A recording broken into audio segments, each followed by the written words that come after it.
Welcome into the High Stakes Fantasy Football Show here on the Better Sports Network. It is 7 o'clock in the p.m. on Thursday, and you know what that means. It's Fantasy Football Night in America as we get you set for the Dallas Cowboys and the New York Giants on TNF tonight. Hi, hello, and welcome. This is the HSFF Show. I'm Eric Balkman, at Eric Balkman on the X. You know me from the RotoViz High Stakes Lowdown, the High Stakes Fantasy Football Hour, and the Fantasy Football Players Championship at myffpc.com. Joined tonight by the incomparable Blair Andrews. He is the real Blair, although his X account would suggest otherwise. At Am I the Real Blair from RotoViz at RotoViz, rotoviz.com. Blair, welcome in. Thanks so much for hanging out with me tonight. Thanks. I'm excited to be here. It's going to be a blast. Now, I know you do other shows. Can you give the viewers an idea of what you're doing over at RotoViz right now? Oh, yeah. Well, I'm doing the Fantasy Football Report. We do that live on Sunday nights. I'm doing a waivers show on Tuesday nights that me and one of my co-hosts from the podcast, and writing a ton of articles over there. So had one go up today, have another one tomorrow. We have new articles coming out every day, so keep them busy. And RotoViz is I always liked, for years, 10, 15 years, whenever I started checking out the website, one of the things that's always been great is it's always stuff you can't really get anywhere else. It's always stuff that either you were thinking about and you wish somebody would do something on it, like do some research on it and write about it. RotoViz probably did wrote about it, or it's stuff you never even considered, stuff you never even thought about, and you're like, oh my god, what is this? And you check out some of the tools that you guys have there. It's fantastic. I mean, and the staff is great. So many smart people there, and we're lucky enough to have them tonight in Blair Andrews. Coming up on tonight's show, we'll go around the NFL. We're gonna not talk about injuries for 2 hours. Just kidding, that's impossible.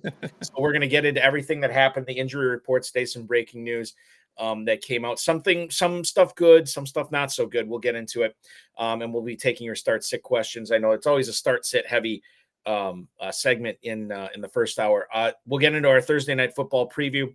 The Cowboys and Giants. We're going to talk about Dak Prescott. We'll talk about Tyrone Tracy, Malik Neighbors, Jalen Tolbert, and then Sam Laporta is going to figure into tonight's Thursday night preview. How, you ask? Well, you'll just have to wait and find out. Blair and I are going to put together a week 4 lineup in the FFPC Weekly Challenge, which I'll tell you more about in a second.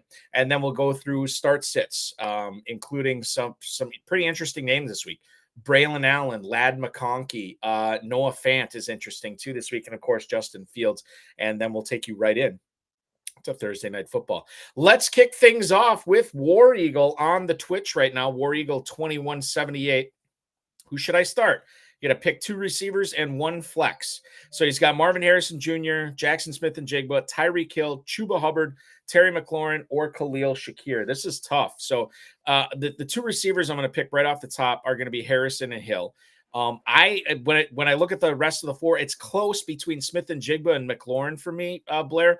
But I'm going to lean towards Smith and Jigba in a really, really juicy matchup on Monday Night Football. It's going to be tough to sit McLaurin after that huge night that he had on Monday with the Commanders against the Bengals. But, man, I can't go away from JSN. So I'm going Harrison, Hill, and Smith and Jigba. What about you?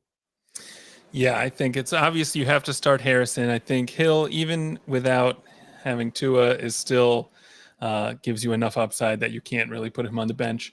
I would go in the same direction and say Smith and Jigba is the way to go. Just for some context, in the RotoViz passing game matchup rater, Smith and Jigba has the best matchup of any receiver of the week. So I think if you're gonna start him any week, it's got to be this week.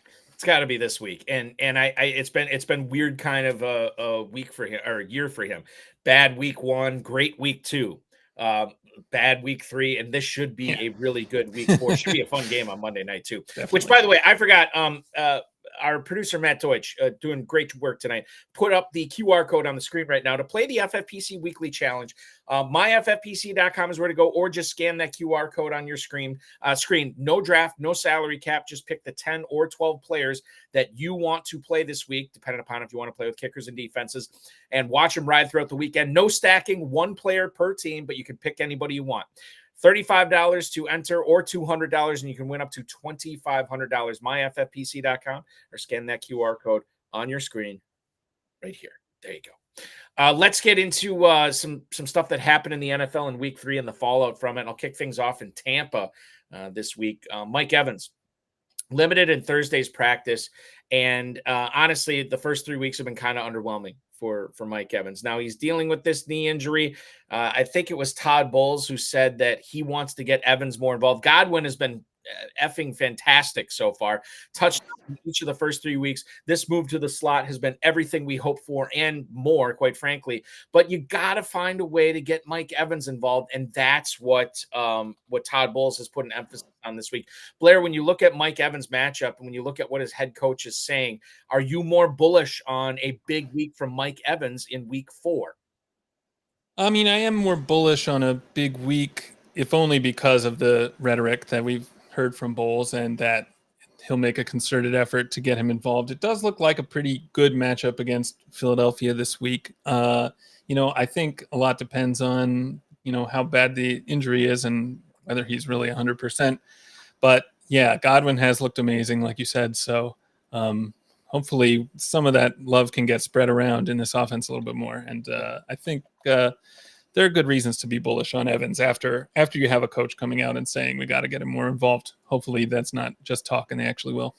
We're hoping that we're seeing Mike Evans pick it up where maybe at the expense of maybe Chris Godwin slowing down a little bit to get those two more balanced. And I think you can stay in Tampa and talk about the same issue that's going on with the backfield right now. Bucky Irving limited in Wednesday's practice. And I know he was a super hot pickup.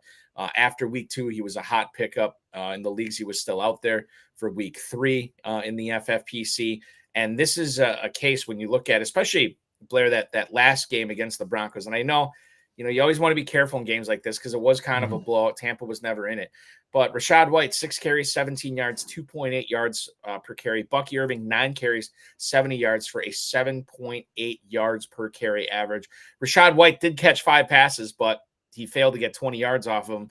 Bucky Irving, 3 catches for 14 yards. Are we seeing a backfield that is slowly becoming, maybe not even slowly, rapidly becoming a committee in Tampa? Because I think if you have Rachaad White, you're still going to start him, right? But now I think Bucky Irving enters the conversation like, hey, do we need to start looking at this guy as maybe a flex play? Yeah. I mean, the way he's been playing, I think you have to think of them that way, that it's maybe not that slowly becoming a committee. Maybe even Irving is taking over. I mean, the one thing is in week 3, Rachaad White did play 42 snaps and Irving only played 18. So the way they're deploying them or the times they're actually deploying them on the field suggests that it's still White's backfield. But I mean, when Irving is on the field, he's getting touches. He had the same number of opportunities as White in week 3. And he was obviously much better with them. So yeah, it's, we want to be cautious with the injury, obviously, but I'm pretty optimistic for Irving. And it's even getting to the point where I'm worried about starting Rachaad White, although you really do have to keep him in the starting lineup. With in regards to the backfield in Tampa, I was a little, I don't know how did you feel? Let me ask you this. I'll set the question up like this, Blair. Okay. How did you feel about Bucky Irving prior to him being a Tampa Bay Buccaneer, prior to him being drafted? What were your impressions of him as a player? I liked him as a player coming out of college. He had some really good kind of after contact numbers, evasion numbers in college. He caught a lot of passes in college. Obviously, his combine was not what you hoped for, so that was a little disappointing. But I was a fan of his coming out of college, and landing in Tampa Bay, I thought was probably one of the best case scenarios because it didn't seem to me that Rachaad White had a stranglehold on that backfield, and we're kind of seeing that play out to a certain extent. And why I say this is because when I looked at it, I was kind of like, this guy's talented, but he's not big. And I think you do need a certain amount of size to be successful in the NFL. And then I look at guys like, last year who were undersized, James Cook, Devon Achane, some of these smaller guys, sub 200-pound guys, and they were awesome. Yeah. So I think that when you look at a player like Irving, I think we need to throw size out the window to a certain degree and understand, like, look, we can't be sizist anymore. This guy's doing numbers, and it could be, maybe not this week, maybe not next week, but it could be him as the lead guy in this backfield more often than not, which is why you have to roster him. Permar points about out in the YouTube chat. He has Bucky Irving, but if you have to start him this week, your draft didn't go so well. And that is true. It probably did, or you're just dealing with a ton of injuries right now. Yeah, probably a lot of McCaffrey teams who have to start Bucky Irving, right? Speaking of battered backfields, Austin Ekeler was ruled out early this week with a concussion. He is not playing in that Cardinals game. Wheels up for Brian Robinson. No question here. This is a great matchup. I think more often than you have to really have an impressive stable of running backs to be benching Brian Robinson this week. But my concern here, Blair, is the fact that he was ruled out so early. I think we could kind of start looking at this like, maybe this is already going to be a multi-week thing, which is horrible for Ekeler, good for Robinson. I don't know if you're seeing it the same way. Yeah, I am seeing it the same way. I mean, Ekeler had that one really long touchdown run that he looked explosive, looked like he was the same Ekeler that we had seen in Los Angeles these past seasons, and I was really impressed. As someone who wasn't drafting him all that often this offseason, that was kind of surprising to see. So it was exciting to see him get out there and actually look really good and look explosive. And I'm definitely concerned about his health. Anytime people get concussions, that's no good. But yeah, like you said, I think wheels up for Robinson for the foreseeable future. And I mean, this offense looks, even more exciting than we anticipated. Like, I've been a Jaden Daniels fan for a while, but he's impressive. He's been awesome, and I think he's if it's he or Godwin that are my most owned players this year for sure. It's probably Daniels, but it's close. I think we always look for high stakes fantasy football. You're always looking for the guy behind the guy. Yep. Blair, in a 12-team, 20-man roster format, does Jeremy McNichols enter the conversation as a guy that you probably want to pick up in the wake of this Ekeler injury, knowing that this could last longer than week 4? Yeah, that's probably a smart addition. He did get in the game almost right away when Ekeler was hurt. He only played 8 snaps, but it was kind of late in the game, so you expect Robinson to still be the main guy, and you expect him to consolidate almost all the work that he had previously been splitting with Ekeler. Like, McNichols probably doesn't get as much of the share as Ekeler had. It's not a 1-for-1 replacement, but definitely worth rostering in deep leagues. I would totally agree with you regarding that too. And I don't think Ekeler and Robinson, you probably could have started when they were both healthy. Maybe not on the exact same 12-man team, but in that format, when they're both healthy, it's going to be close to a split. You can split.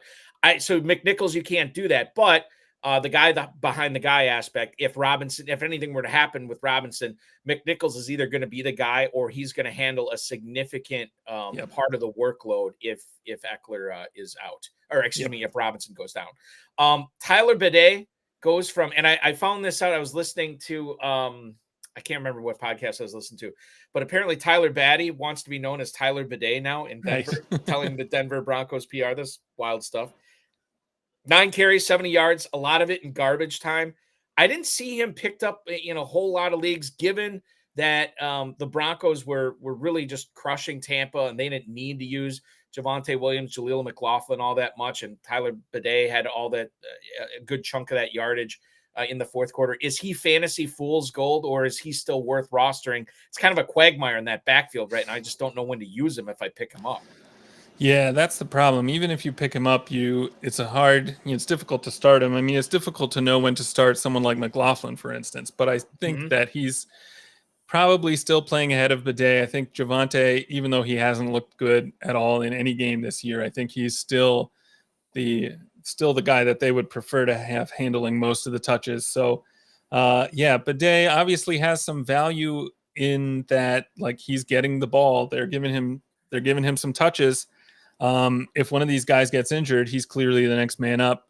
Kind of a good bench stash in deep leagues if you have room on your roster and can carry him, which, I mean, at this point it's hard to find room on any roster, but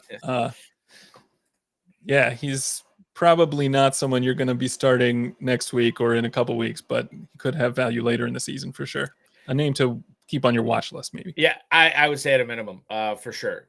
Let's go out to Permar here and talk about a couple of his leagues, because I think they're interesting starts at questions he's facing here. His two main first place leagues. He's looking for a second flex in both. Number one, Ramondre Stevenson or Calvin Ridley. And then the second one, Tony Pollard or Calvin Ridley. Calvin Ridley had a rough go of it last week against Jair Alexander. I think was on him most of the game, not the whole game, but I think most of the game. And I think he only had 1 or 2 catches. I don't expect that to happen again. By the way, real quick, Calvin Ridley, Monday Night Football at the Miami Dolphins. Ramondre Stevenson at the San Francisco 49ers. This is tough because I think the easy thing is like, oh, you lean towards volume. Stevenson touches the ball more. You want to play Stevenson. I don't necessarily know if that's the case this week. Ramondre Stevenson is fine, but that Niners defense, although it's not the capital letters Niners defense we're used to, it's still going to be a force. And I think it's more than, who else threatens that defense than Ramondre Stevenson? So he could be taken away, right? And I look at it from that perspective. And then I see Calvin Ridley at Miami. I don't know. It's close. I lean towards Stevenson. Normally I lean towards the receiver because of full point PPR, but I think I'm going to go with Stevenson here and just hope he catches a few balls out of the backfield, maybe falls into the end zone here. It's close, Blair. Break the tie for me. Yeah, I think it's pretty close, but I would also lean towards Stevenson. He's kind of been kind of sneaky pretty good this season on his touches, like more efficient than he was last season. Ridley, I think you always have a concern just about the quality of the offense there. And if they are not putting up points, then Ridley is going to not be a very useful fantasy start. So I would go with Stevenson. Pollard's a little interesting too, because if you look at that Packers-Titans game from last week, I thought it was going to be Pollard that was going to have most of the action. And then every time I looked, it seemed like Tyjae Spears was breaking something open. He only had 2 carries for 7 yards. Spears ended up catching 4 balls, 54 yards in that game. Tony Pollard catches 3 for 15. Pollard also only 6 carries for 14 yards. And that was a game that, quite frankly, they didn't really have time to get the ground game going because they were down from the get-go. So when it comes to Pollard or Ridley, I actually do like Pollard a little bit better than Stevenson this week against the Dolphins. So I'm going to say Pollard over Ridley as well. Yeah, I think that one's pretty close also. But I would probably go Pollard. I've been a Tyjae Spears fan for a long time. He's probably one of my most drafted players this year. So it's a little disappointing. He obviously was dealing with the injury and hasn't been getting as much of the work as you would think, but he's, arguably been more efficient than Pollard. So I'm thinking there are chances for Spears to eat into Pollard's work, but I still prefer Pollard this week over Ridley. The other thing he brings up too is Kendre Miller. Is he a must pick up by Sunday? Now the FFPC had their waiver wire run last night. They'll have another one on Sunday morning as well. But Kendre Miller, a guy that Dennis Allen always seemed to go out of his way to talk about, that this guy needs to stay healthy, needs to stay on the field. Like, he didn't like him, does not like him. Right. But I would not say a must pick up, because in my KFFSC, my Kentucky leagues for waivers last night, I did pick up Kendre Miller in a few leagues, but there's also leagues that he was out there that I was kind of like, I kind of like what I have on my team already. And I don't think he's a must pick up in that scenario. Now, Alvin Kamara did not practice yesterday. He did return to practice today. However, Jamal Williams is Jamal Williams. He kind of is who he is. A lot of people were projecting Kendre Miller to have a big-time breakout season before the injuries hit. When they were projecting this in like May or June, they said, okay, I could see him taking a leap forward. And it never happened because he was dinged up. But now that he's coming back, and he could be, coming off of IR as soon as next week, as long as Kamara's healthy, no, I'm probably not playing him. But you want to have this guy on your roster as much as possible. Blair, this could be a case where he gets his opportunities to spell Kamara in games. And if he doesn't take advantage, okay, then you took a shot and you missed on Miller. But I do have some FOMO bidding aspects to Kendre Miller here, because I do want to see what happens. And I want to get him on a few of my teams just in case this guy breaks out and makes it a full-blown 50-50 with the aging Kamara, or maybe just takes over the backfield down the stretch. Not a must roster, in my opinion, but he's up there. Yeah, no, I agree. Short of must pick up, but he's certainly an interesting add as long as Kamara is injured.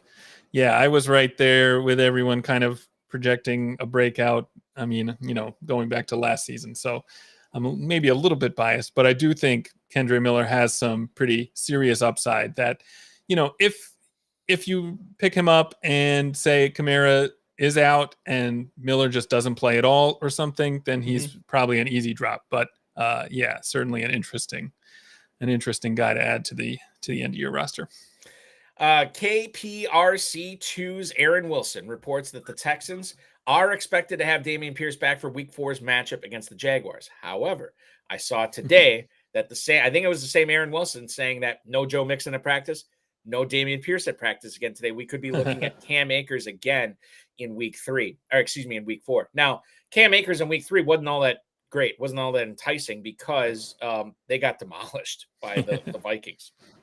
You go from a Vikings defense that's been playing really well this year to a team in Jacksonville that looks like they're in disarray right now, right? I mean, offensively and defensively. They just melted down against the Bills on Monday night, and Akers becomes a little bit more enticing here in this matchup. Cam Akers as a second flex in the FFPC. I'm not excited about it, but I can get on board with Akers again. Simply for no other reason than he should get volume against a struggling defense. Right. Yeah, I mean, look, on a lot of my teams, I'm desperate enough that I am putting him in that maybe even in that second running back spot, unfortunately. He didn't even get half the running back snaps in Week 3. He split them with Ogunbowale, who's just not rosterable. But yeah, you would hope that in a game that's more competitive, where Houston is putting up points and leading, that he's going to get a lot of volume. And I think that's a reasonable assumption. So yeah, he's certainly startable. What about Permar's question and this is a Monday night question, but I think it's intriguing because of the injury to Sam Laporta. Now, Laporta did not practice today, but this was the equivalent of a Wednesday practice for those teams who are playing on Monday Night Football. So I'm not freaking out yet, but I am concerned. He has a tight end question, Noah Fant or Brock Wright. These guys would be going against each other. Now, Brock, the great thing about this is you'll know if Laporta is playing, right? And if Laporta is playing, it's easily Fant. However, let's say he's not. Let's say it's Brock Wright, and let's say it's Noah Fant, and there's no Laporta. You already talked about the crazy good matchup that Smith and Jigba has against the Lions. If the Seahawks receivers, including JSN, are going to eat, is there going to be enough left over for Noah Fant? Right now, he has Brock Wright in there because of that factor. How do you feel about it, Blair?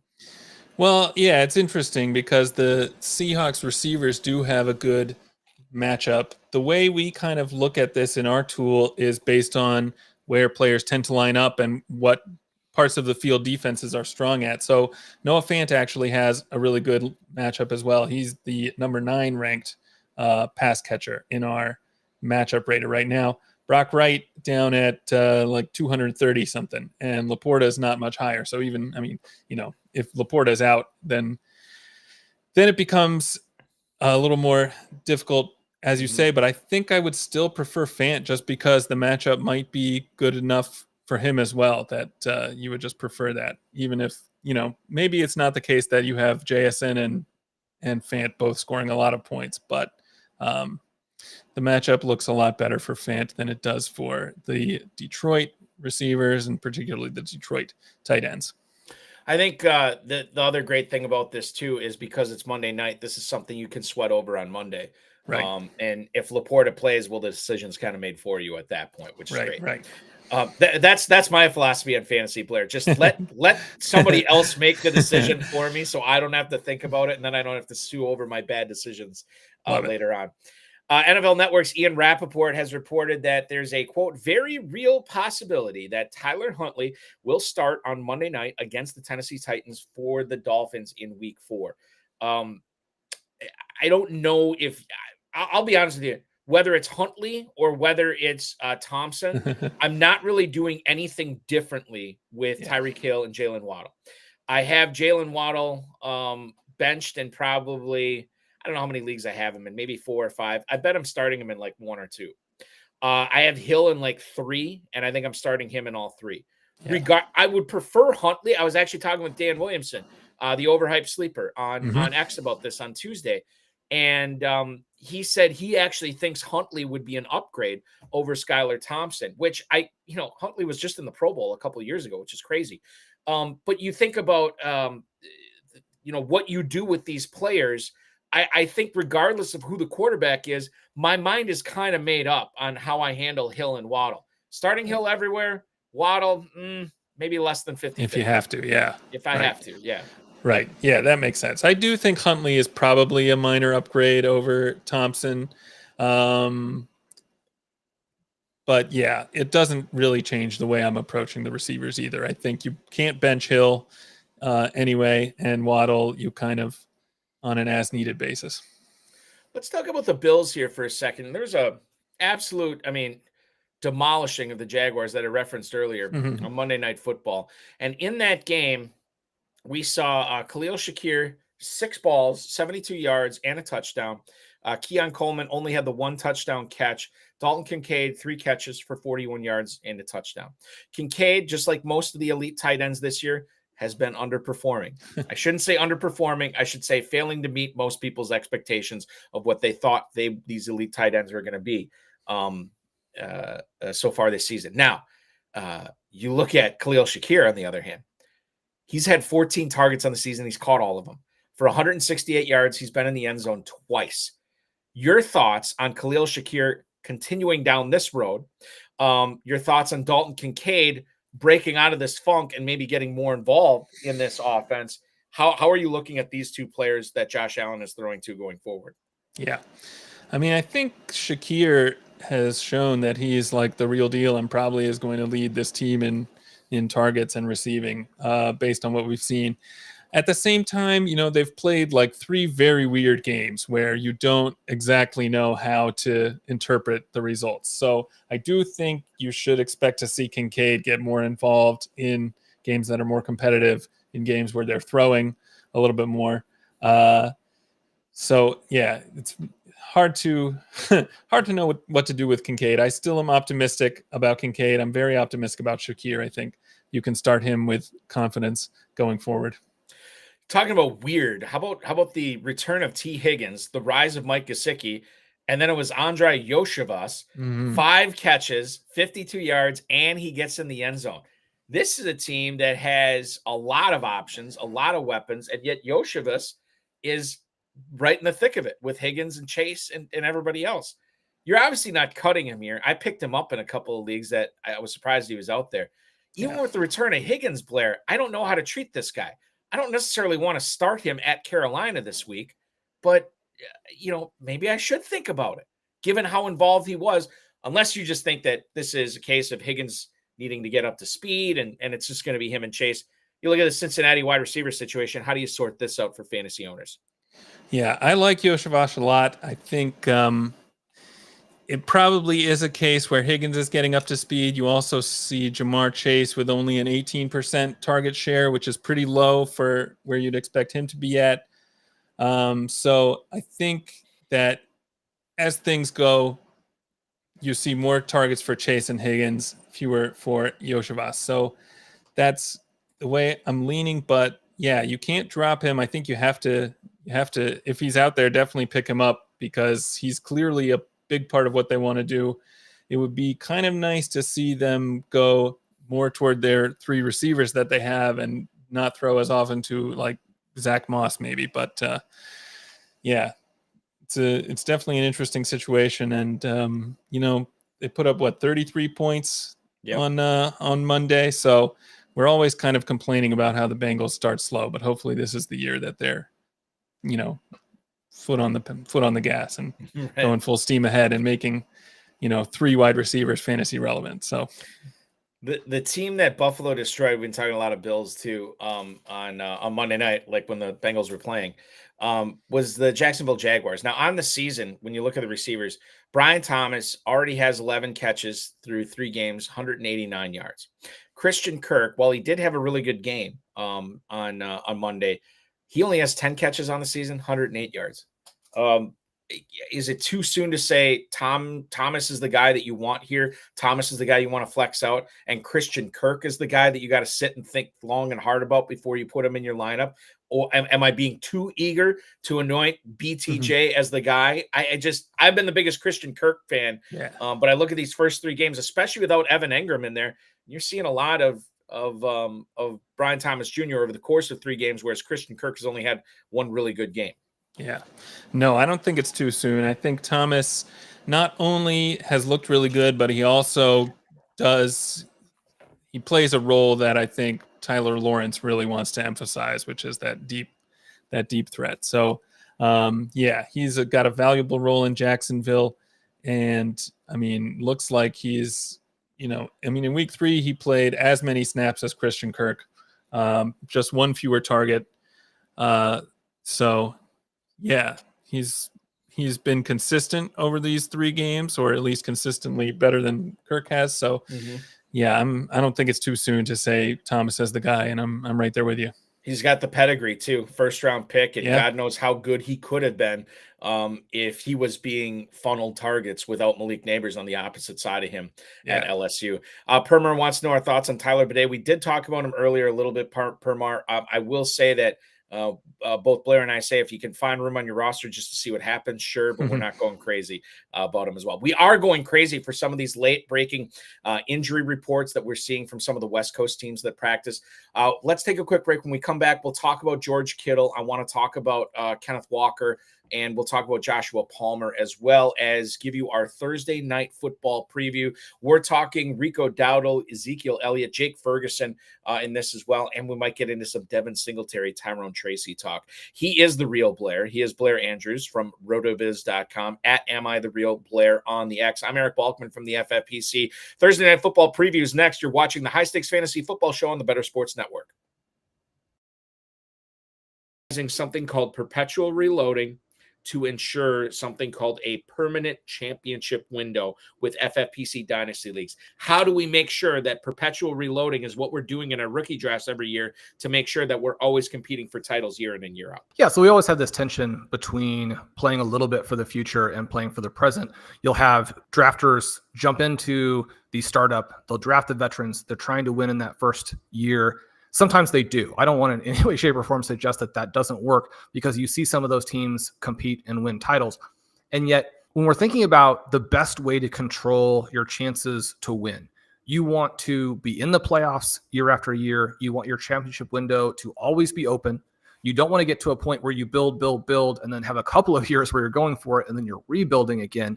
You want to be in it every year. You want to get as many buys as possible so you don't have to compete in that quarterfinal round. You build a more powerful team. You can't control the injury that you have to the key player that cost you a title, or the 50-point game that a non-elite player like Amari Cooper scores and knocks you out. You can control having one of the best teams every single season. The way that you do that is you build depth in your player talent across all those positions. You build depth in your picks. In order to execute some of those types of things, you trade down, you trade peak players, you trade young players. You've got to trade things that people want. A lot of times I think when people are trying to reload or rebuild, they're trying to trade distressed assets at a level that the rest of the group isn't interested in, and then you feel like you can't move. If you're going to make trades, you got to trade things that people want. You can also trade 2 for 1. Talking with Blair Andrews tonight from RotoViz.com here on the High Stakes Fantasy Football Show on the Better Sports Network. It is 22 minutes until the top of the hour. Time is running out, by the way. We got about half hour, a little over half hour before the lineups will lock for the Thursday FFPC Weekly Challenge. If you want to get in on that, scan the QR code on your screen right now or go to myffpc.com. You can enter for as little as $35. You win up to $2,500. There's no draft. There's no salary cap. You don't have to spend a ton of time figuring this out. You can build a lineup in minutes, 1 player per NFL team, and 4 flexes. So you can go hog wild, 6 running backs, 5 tight ends, whatever you want to do. It's a fun thing. myffpc.com. Check it out. So Blair, we were talking before the break about some of these West Coast injury reports coming out now. Joshua Palmer is upgraded to full for practice. Looks like he's going to be good to go out there. However, we don't know if Justin Herbert or Taylor Heineke are going to be out there. Is there anybody on the Chargers outside of J.K. Dobbins that you are interested in starting against the Chiefs this week, a team that has usually owned the Chargers over the course of the last half decade? Yeah, that's going to be tough. If Herbert is not going to play, then you probably want to stay away from this situation. I mean, you have Quentin Johnson with kind of that one good game, and then he fell off a cliff again. You have McConkey getting some targets and kind of looking like he could have a chance to consolidate the work there. But yeah, it's going to be tough to trust any of these guys to put up actual fantasy scores without Herbert. I think Dobbins is probably the best way to play that team. You know what's wild for the foreseeable future, for sure. Yeah. What's wild about this is getting back to McConkey. McConkey is the type of player this week that you would be starting because of bye week issues, right? But because we've had so many significant player injuries, and because, quite frankly, we have so many questionable guys right now, you kind of got to plan for the worst and hope for the best. McConkey might be a start this week, because of all this crazy. You don't feel good about it, but he's certainly a guy we'd look at here. Nick Wagoner reporting that George Kittle, he believes he will return this week against the Patriots. And I believe I'm trying to find any updates on Deebo Samuel. I know he got in a limited practice today. And if that's the case, Jauan Jennings, we hardly knew ye.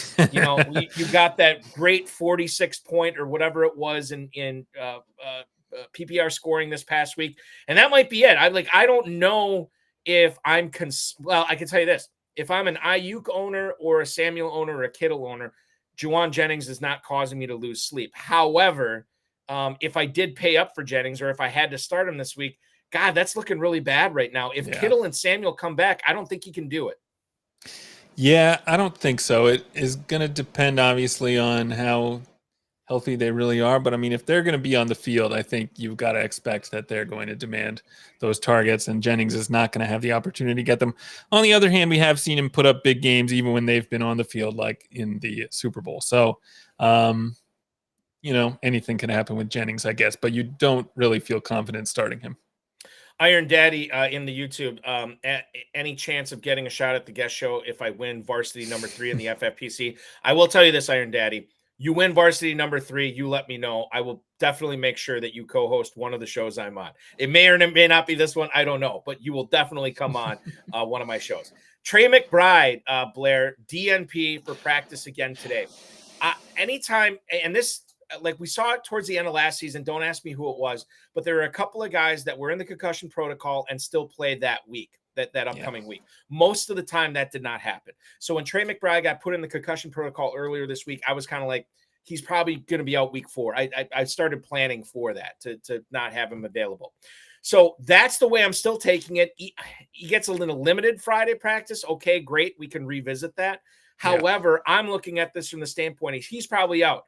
So does that mean Greg Dortch or Michael Wilson are on your radar? Obviously, you're playing Harrison, but in a game, and I have to look this up here real quick, what the total is on that game between Arizona and Washington. 50. So it's 50, at right now. Yeah.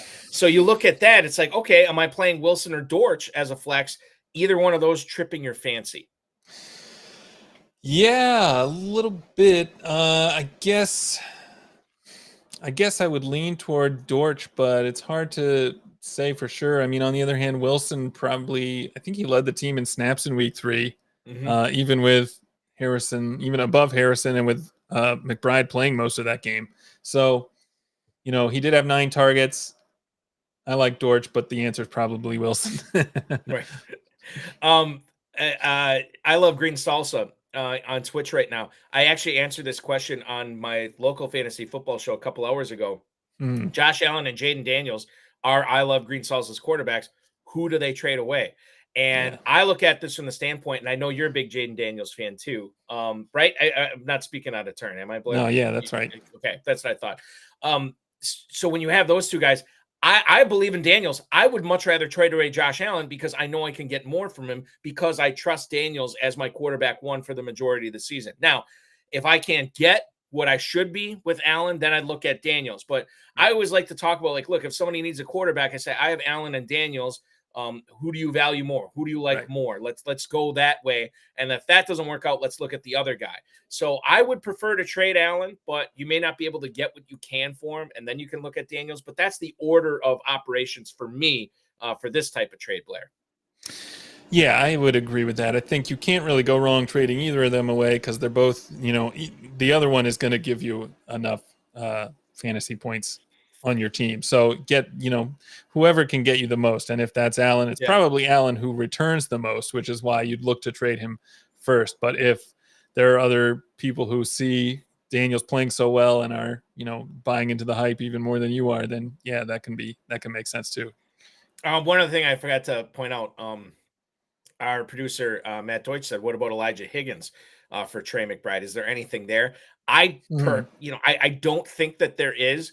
I think if you are really in a pinch at tight end, you can look at him. But I think that is a 4:05 start on Sunday too. So you may have a better option going in the 1:00 games, which is why I wouldn't wait around for Higgins. But I could see it. I mean, he's got the athletic talent to do some damage in that offense for sure.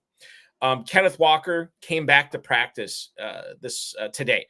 Now they play Monday night, and I think this is weird. What happens if Walker is active, Blair? Is Zach Charbonnet still flexible? Can we still, because he was pretty good in the 2 weeks where Walker missed, and obviously you could play Walker right away. Would you also be looking at flexing out Charbonnet even if Walker is active against the Lions? And that game, that's another game too that should have a high total on it, I would think. That one's at 46. Yep. That's a tough call. I mean, obviously we love the receivers in that game, and maybe if Detroit is scoring a lot of points, you don't see a lot of work for the running backs, so it's kind of difficult to try to play them both. But Charbonnet's looked really good. That's going to be tough. I mean, if you're desperate, then you probably have to flex Charbonnet. I guess I wouldn't play them both in the same lineup, but for sure. And you probably don't have those two on the same team anyway. Right. But I think it gets a little dicey. It obviously depends upon the rest of your team. I don't think you necessarily need to be desperate to flex them out, especially in the FFPC with the two flexes. But hopefully you have a better option if Walker is active, because then you're getting into the nebulous of decision of what the Seahawks are going to do as far as attacking the Lions. Maybe they just funnel it through the air and Charbonnet never gets involved. I don't know. We have to get into our Thursday night football preview here. We have the Cowboys and Giants tonight. I'll kick things off with the Cowboys. I've heard a lot of talk that if Mike McCarthy loses this game and maybe loses it by double digits tonight, he may be done as Dallas head coach. So there's a lot of pressure on him. There's a lot of pressure on the Cowboys. I think you feel that pressure when you see how the Cowboys reacted after that loss against Baltimore this past week. Yeah. Starts with the quarterback, Dak Prescott, at the Giants tonight. How good of a start is he, Blair? I happen to think he's a solid one. You're playing the elite guys over him, the Kyler Murrays, Jaden Daniels, Lamar Jacksons, all those guys, Josh Allen over him. But I think Prescott has a pretty good night tonight in Jersey against the Giants. Yeah, I wouldn't be afraid of starting him necessarily. The only thing I will say is we've seen the Giants play a pretty aggressive defense. Like, I think they blitz at a higher rate than any team except the Vikings this year. Right. And they get to the quarterback pretty quickly. They generate good pressure. So, their secondary maybe isn't as good, but I do think that you could see the pass rush give Prescott a little bit of trouble, which might lead to some turnovers. But I think you still probably have to start him. Yeah, I would feel all right about it. I'd feel all right Yeah. starting Dak Prescott tonight for sure. Devin Singletary, this guy against the Browns last week, he ends up getting 108 total yards, 4 catches, and he gets in the end zone, which I believe is good enough for a nearly 21-point week Yeah. against the Cleveland Browns defense player, which is nothing to snooze about. I mean, they are good. They're very good. You look at him this week, you might have some better options at your top 2 running backs, but God, he might be a must flex against the Cowboys this week, given his penchant for catching the balls out of the backfield too. Right. Yeah, he looked good, and he's getting those targets. He's getting those carries. And the other thing is that Dallas has, just looking so far this season and back to like the end of last season, given up a lot of yards after contact, which is something Singletary's always been good at in his career. They give up a lot of explosive runs. You could see Singletary break off some big plays on the ground this week. So I have him in one dynasty league where I have ETN, Achan, and Jordan Mason, and you can only play 3 running backs. So he's not a must flex for me there. But unless you have a situation like that, more often than not, you're starting Singletary this week for sure. His backup, Tyrone Tracy, last week, 5 carries, 23 yards. He also catches 2 balls for 17 yards. This is a player that I know a lot of people were excited about, even in the pre-draft season, pre-NFL draft season, and then he ends up in New York. Again, a player that is undersized, that maybe doesn't have the chops and experience of playing the running back position, given he used to be a receiver. How rosterable is he right now? In other words, if Singletary were to go down, are we starting Tyrone Tracy? And if we're not starting Tyrone Tracy when Singletary gets hurt, what are we keeping Tracy around for, Blair? Right. Yeah, I mean, I was one of those guys who really liked Tracy as a prospect, and I thought landing in New York was probably pretty good because they didn't have a lot, and obviously Singletary has kind of been a pleasant surprise there. But certainly, if Singletary gets hurt, it looks like Tracy is the next man up. I think he probably has to be rostered. If he's still out there, he's a good pickup. 30% of snaps in week 3, 7 opportunities to Singletary's 20. So still clearly the number 2 option, but it looks like the Giants want to kind of run through one back. So if Singletary gets hurt, it would make sense to assume that Tracy's the next guy who's going to get a lot of opportunity. Is it a more nuanced call between Dowdle and Elliott tonight? Who's the better start? I mean, clearly it was Dowdle last week. Is there any reason to think that Elliott should be started over Dowdle this week? I don't think so. The one thing that might make you want to lean toward Elliott is that they do seem to prefer him in at least they did seem to prefer him in the passing game until last week, it looked like. But, they've been talking about how kind of the element he gives them as a pass blocker and as a receiver. So, there are signs that they might want to get him involved if they have to throw more. But on the other hand, Dowdle did get 5 targets last week and was clearly running ahead of Elliott. So I think you'd still go with Dowdle. Just realized that Dak Prescott completed passes to 12 different pass catchers last week. I don't know if I've seen that before. That is insane. The Giants receiving core, it seems like they invest significant assets to the wide receiver position every year in the NFL draft. You think about Jalen Hyatt, you think about Wan'Dale Robinson, and now Malik Neighbors this year. Neighbors looks unbelievable. He looks like the real deal. I'm very excited about him this season. Is he the only startable Giants wideout tonight against Dallas? There's one other player I could think of. I'm going to let you speak first, and then I'll go. Who else is startable for the Giants wideouts besides Neighbors, if anyone, Blair? Yeah. Well, the one thing we did see in at least one game when Neighbors kind of blew up is that, he opens up the field for some other guys. And the guy I'm thinking of, maybe it's the same guy you are, is Wan'Dale Robinson, who might, because of Neighbors' presence on the field and because he draws so much defensive attention, might have some opportunities to do something. We did see him. He had 8 targets in week 3 and 4 targets in week 2. What am I looking at? In any case, yeah. So he's a guy who I think could have a good game, even if Neighbors scores a lot of points. There are ways for both of them to get a good fantasy score. I mean, the Cowboys defense, I think they give up more yards per passing play, more passing yards per play than all but one team. So they're a team that you can throw against. Wan'Dale Robinson, 7 catches on 8 targets last week. Neighbors, 8 catches on 12 targets, and that's closest receiver. For New York, Darius Slayton, 2 targets, 1 catch, 7 yards. Eric Gray, plus 2,500 anytime TD is what our producer Matt Deutsch has. I'm not on board with that, but it'd be fun. It'd be fun to root for. Yeah. I mean, plus 2,500. Yeah, that's good. Pretty good. Maybe not high enough, but speaking of Wan'Dale Robinson, Quincy Davis on YouTube, he needs 2 between Braylon Allen, Bucky Irving, Alan Lazard, and Wan'Dale Robinson. I'm definitely playing Robinson tonight out of those 3. And then I would lean, it's close between, I just don't trust Lazard. Yeah. It's close between Allen and Irving, actually. I am going to lean towards Irving here. So I say Irving Robinson. What say you, Blair? Yeah, I think I would probably lean Irving as well. I was also a big Braylon Allen fan. He's looked great, but it does seem much more likely that Irving takes more work away from Rachaad White than that Allen takes work away from Breece Hall. So I think you go Wan'Dale and Irving. Stephen Grease or Stephen Grease. I apologize, Stephen, if I'm mispronouncing your name. Full PPR, 2 flex spots. Is there a way to wedge Rico Dowdle into this lineup tonight? He's already got James Cook, Josh Jacobs, and Najee Harris and Carson Steele at running back, Jamar Chase and George Pickens, other receivers.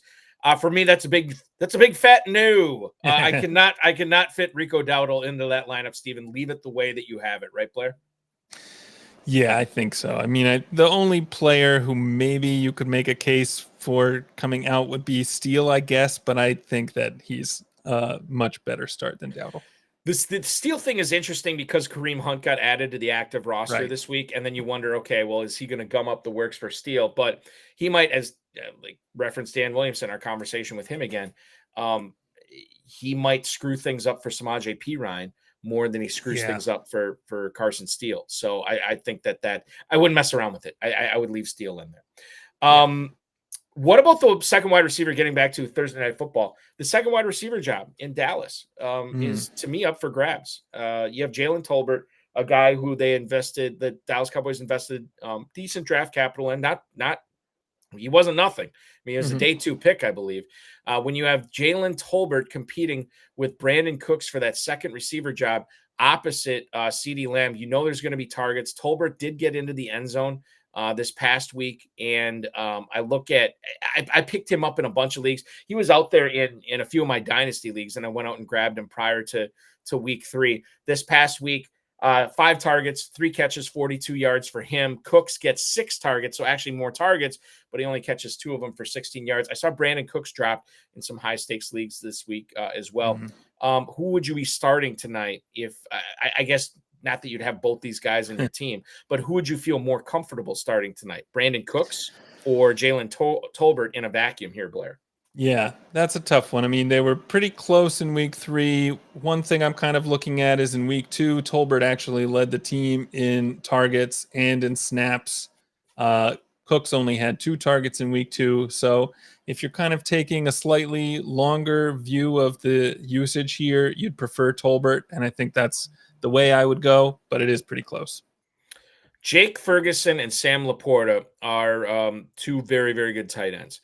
You could have in the FFPC, if you wanted to invest in tight ends, gotten both of these guys. Even in non-tight end premium leagues, you could have gotten both of these guys. Let's say you only have 1 spot available at tight end. You're loaded at flex. You can't flex one of these guys out. You waiting around for Sam Laporta to see if he goes on Monday night, or are you playing Ferguson tonight?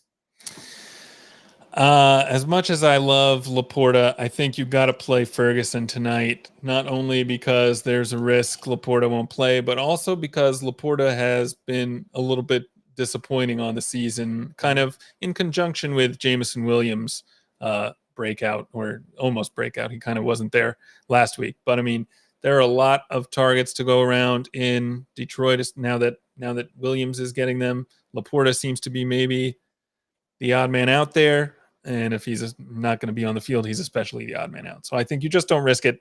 Play Ferguson tonight.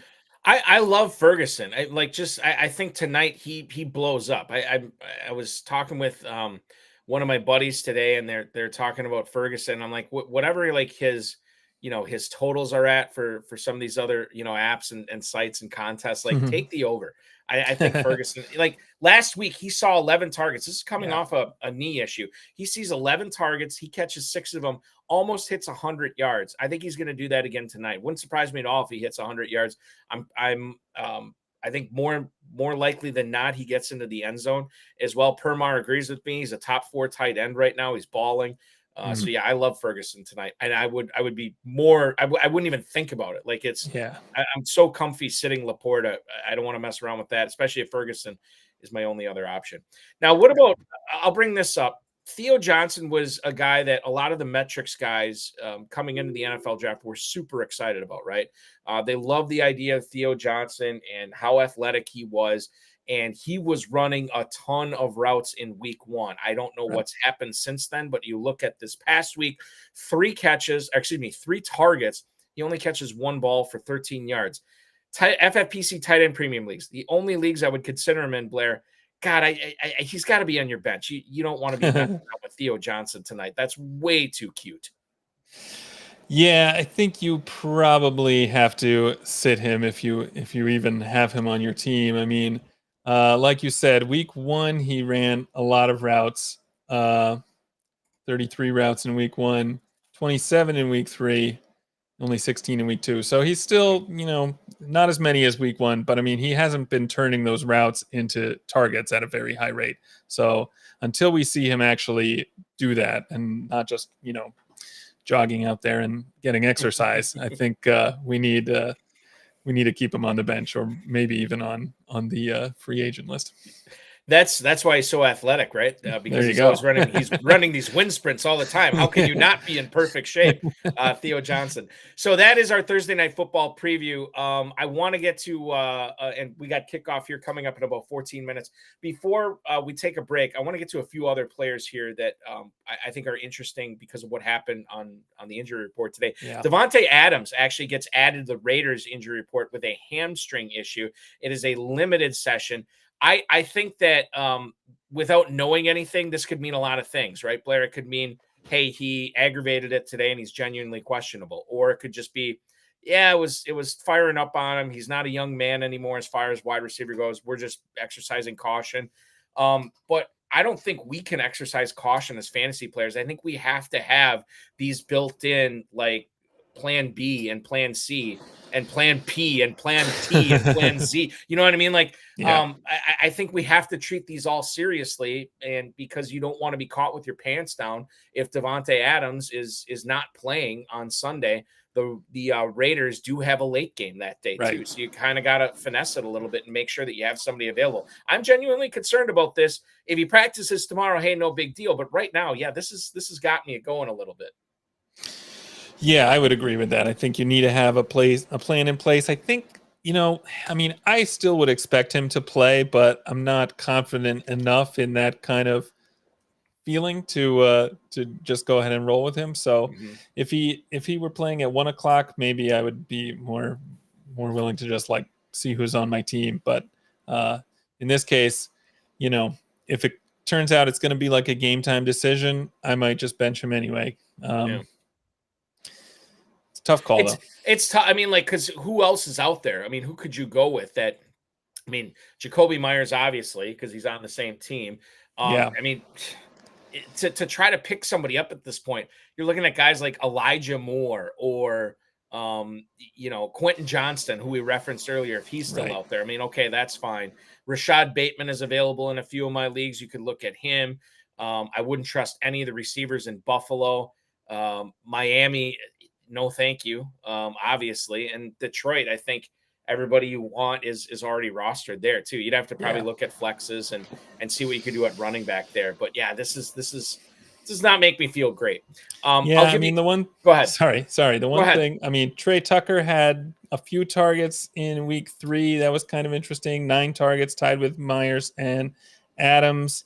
I don't know that you really feel comfortable starting him, but he's another guy maybe is interesting. And I mean, you mentioned Elijah Moore playing in the same game. He's actually got the best matchup rating of anyone in that game in our tool. So, you could probably do worse. So FFPC players, check it out. Trey Tucker and Elijah Moore, guaranteed and not owned in every league. So if you have Adams, look at placing bids on those guys for that Sunday morning waiver run at 10 a.m. Now, another big-time receiver that showed up on the injury report today was Nico Collins, a hamstring issue. He got in a limited practice session. We don't know a whole lot. Did he hurt it in practice today? Was this something that they were just being careful? I don't know. But we do know that Tank Dell is hurt right now. He's dealing with something, probably going to be listed as doubtful tomorrow. At least that's my guess. I don't know if he is or not. But if Collins and Dell can't go, man, fire up Diggs, fire up Dalton Schultz. This is concerning with Collins as well. Yeah, for sure. Like you said, Diggs and Schultz, I think, become must starts if Collins isn't going to play. You have you'll know before any of the games kick off on Sunday, because that's a 1 p.m. game. So hopefully you'll have enough time to get somebody else into your lineup. But it always makes things tricky when players start dropping this early in the season. I want to go rapid fire on some of these other guys here. You tell me who you're concerned most about. And I think I might know who it is, but we'll find out. Keenan Allen, limited in Thursday's practice. This is the second straight limited practice he's got in. Rome Odunze was limited in practice. He got in a full practice yesterday. And then Bijan Robinson was limited in practice today. He was added to the injury report with a shoulder injury. Jamar Chase, for what it's worth, you don't have to say him. He got in a full practice today, dealing with the shoulder injury, so I'm not concerned about him. But between those three, the two Bears receivers, Odunze, Allen, and Bijan Robinson right now, should we be making plan Bs for any of these guys, or do you think all three of them are going to be out there on Sunday? Well, I would hope you already have a plan B for Keenan Allen, since he's only played in one game so far. He's the one that I think I don't know if I would be most worried about, because he hasn't really done much yet. You haven't been counting on his stats for the last 3 weeks, but he's certainly the one I'd be most pessimistic about. So, I mean, in terms of the one I'm most worried about, probably Bijan, just because he's so valuable to so many teams. What about the Eagles wide receiver situation right now? AJ Brown did not practice today. Devonta Smith had a concussion this past week. He didn't practice on Thursday. Dallas Goedert just went absolutely Dallas Goedert from like 4 years ago in that game this past week. 10 catches, 170 yards. I don't know who else I'd trust. I mean, it's probably the Barkley and Goddard show. Any love for Dotson or any of these other, Johnny Wilson, if Smith and Brown both can't go for Jalen Hurts? Dotson did actually lead the Eagles in snaps in week 3, but only got 3 targets. So, even though he's on the field a lot, I think he's pretty hard to trust. I think you just go back to Goddard and Barkley, and it's gonna run through those guys.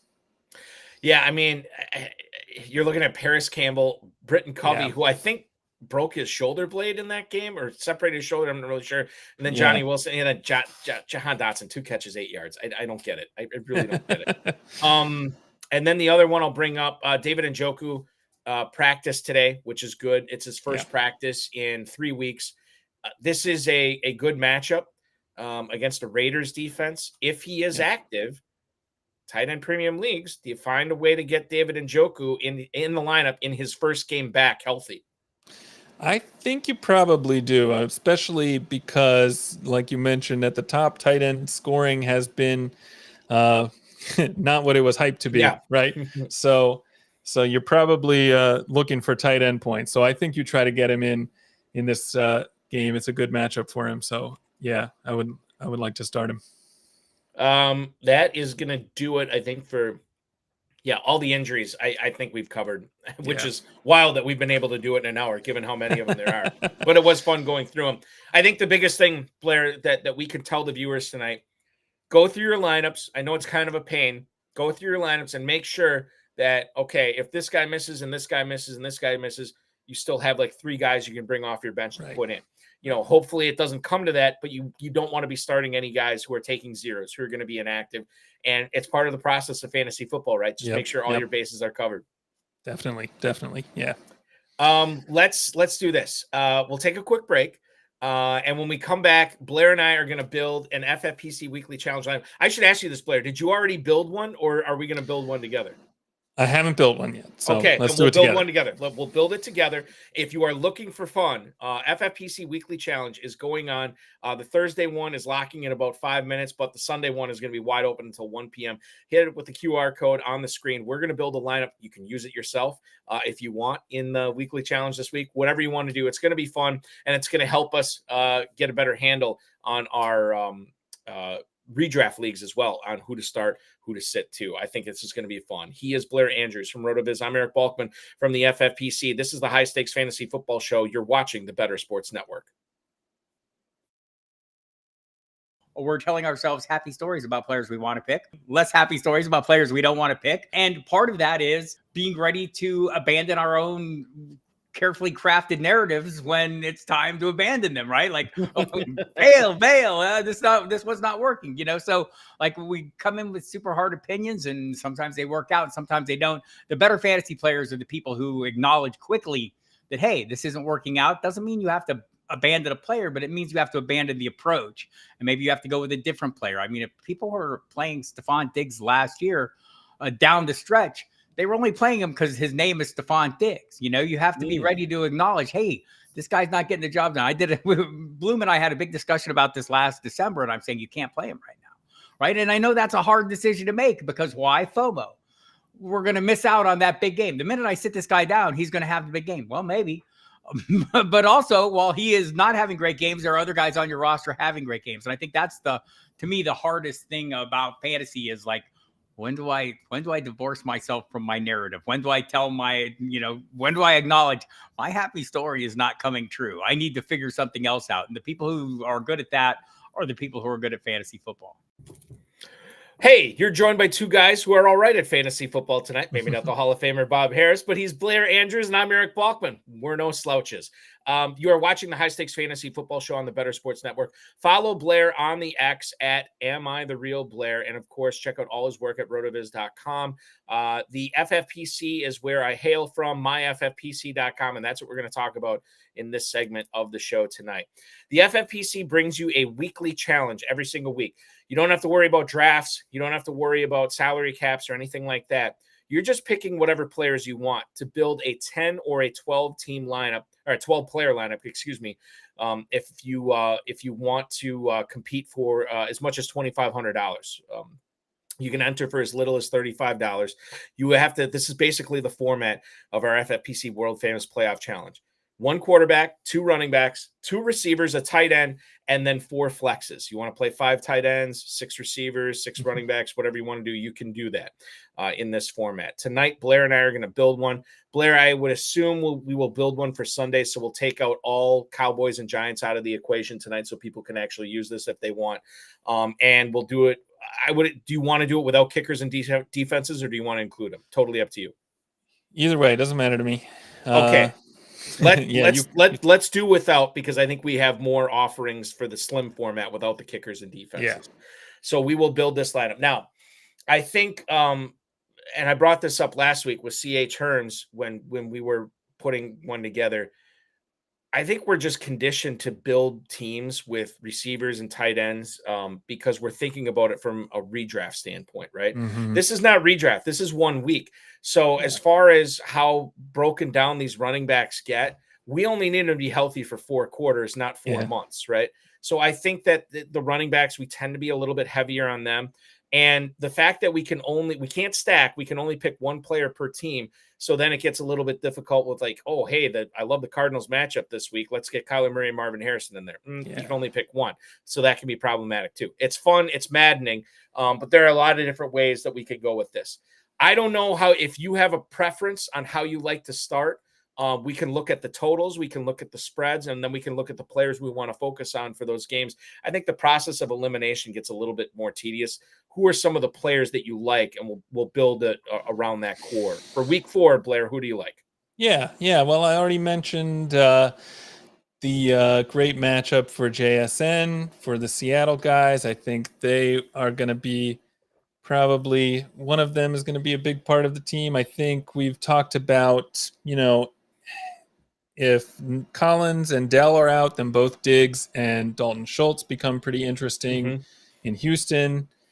Obviously, that total in the Arizona-Washington game is interesting. You can play that from both sides. I think you could make a case for Brian Robinson being one of the top plays, maybe with Ekeler out in that game. So yeah, those are kind of where I'm starting to look. I think there are quite a few interesting options. Let's do that Washington Arizona game right away.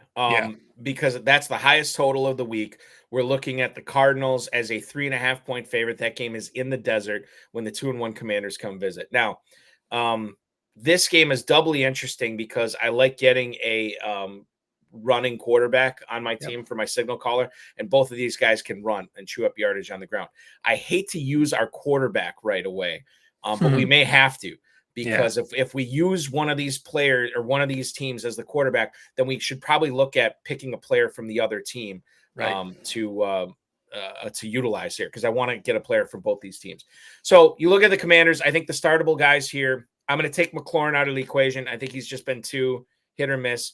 I think we look at Jaden Daniels, Brian Robinson, and I don't know, like Zach Ertz, I think is getting too cute. So I think it comes down to Daniels or Robinson. And then conversely for the Cardinals, it's Murray, it's Marvin Harrison. I'm not counting on Trey McBride. I don't want to focus on the running backs either. James Conner really had a clunker last week. So I think this comes down to Robinson or Daniels, and then either Murray or Harrison. Are you leaning one way or the other with both those teams? Yeah, I mean, in terms of kind of playing these two sides off each other, the way that makes most sense would be to go Daniels and Harrison and hope for that big 50-point total to hit or to even go over. And we see a lot of passing and a lot of scoring through the air. That's what I am adding right now. We have our first two players on our team. It is going to be Marvin Harrison Jr. For Arizona, and our quarterback is going to be Jaden Daniels from the Commanders. Now, going to that Seattle game next, you talked about how those receivers have the best matchup. I like this game in general too. I always like the primetime games.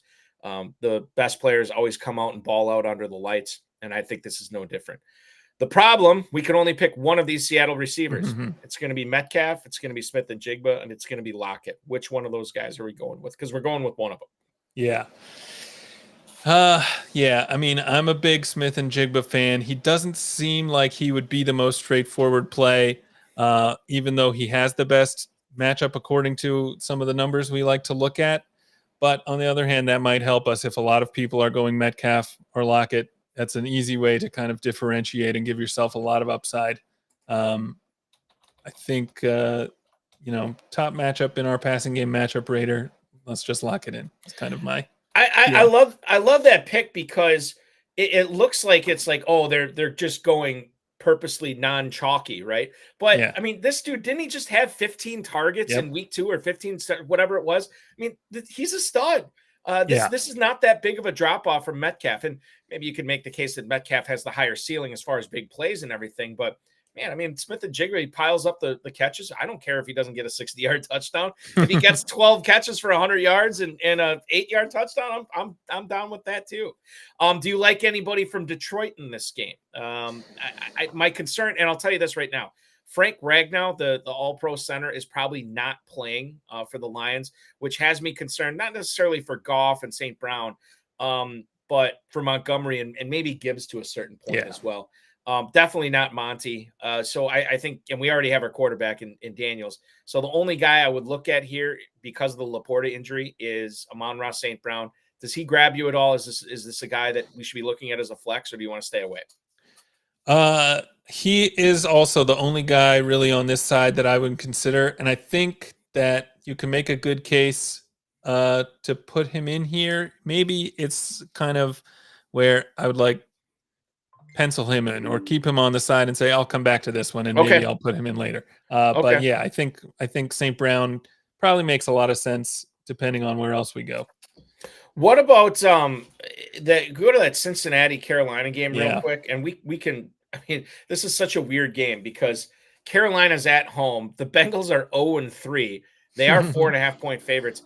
Deontay Johnson is probably going to be practicing. He did not practice today. He's probably going to be practicing tomorrow. We have the red rifle in there at with Andy Dalton slinging the rock to Johnson. Is there something there with Deontay Johnson, who saw 14 targets last week? He's the only guy I would consider for Carolina. And then conversely, Cincinnati, we could look at, Jamar Chase. We could look at, Higgins or Yoshivas there, or maybe, I don't know, maybe it's just Chase. How do you feel about this game? This has the second highest total of the week, second or third highest, with 47 right now. Yeah, this is an interesting matchup as well. I don't know that I would necessarily be excited about playing Deontay Johnson, even though he did have all those targets. I like Chase a lot. If you want to get a little bit kind of off the board, one person I think you could consider on Carolina would be Chuba Hubbard.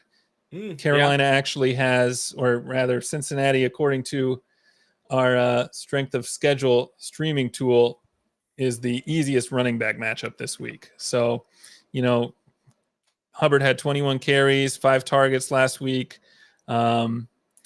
It's a little bit off the board, so I don't know how crazy you want to get with this team, but that's one way to play this game. I don't think we need to necessarily get that crazy. I think one of the things, I was saying this to Herms last week when we were doing the show, a lot of times we post the winners of our contest and people are like, oh my God, that's what won, because there's nobody that stands out as like, oh, that's how they won. That was the outlier that they had. Right. We don't always need that. So right. Let's come back to it. Let's put a pin in it. Bills Ravens. Bills are 2.5-point road underdogs to the 1-2 Baltimore Ravens. Derrick Henry looked unbelievable last week. Zay Flowers is and the thing is, like, Flowers and Bateman and even Andrews and Likely, they've been kind of hit and miss lately. Right. And they definitely, most of them missed last week. You get to Buffalo, we already have our quarterback. Shakir, okay, maybe. James Cook, yeah, I could see that. This has a high total. I don't know if anybody's really exciting me here. Yeah, that's true. Maybe Derrick Henry, but he'd be the only one.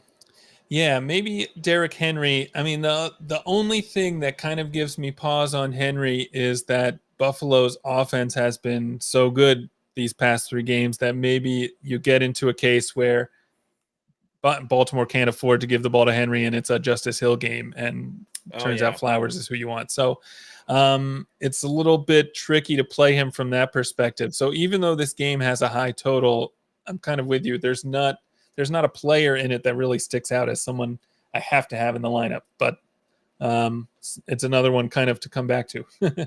Do we want to look at that Jackson? I mean, the Jacksonville-Houston game is a tough one to attack because we don't exactly know the Nico Collins' health, as we get a big pass play from Daniel Jones to Malik Neighbors down the left sideline here after the Cowboys could not do anything with their first possession. That looked like it was about 30 yards. I want to say 30, 35 yards.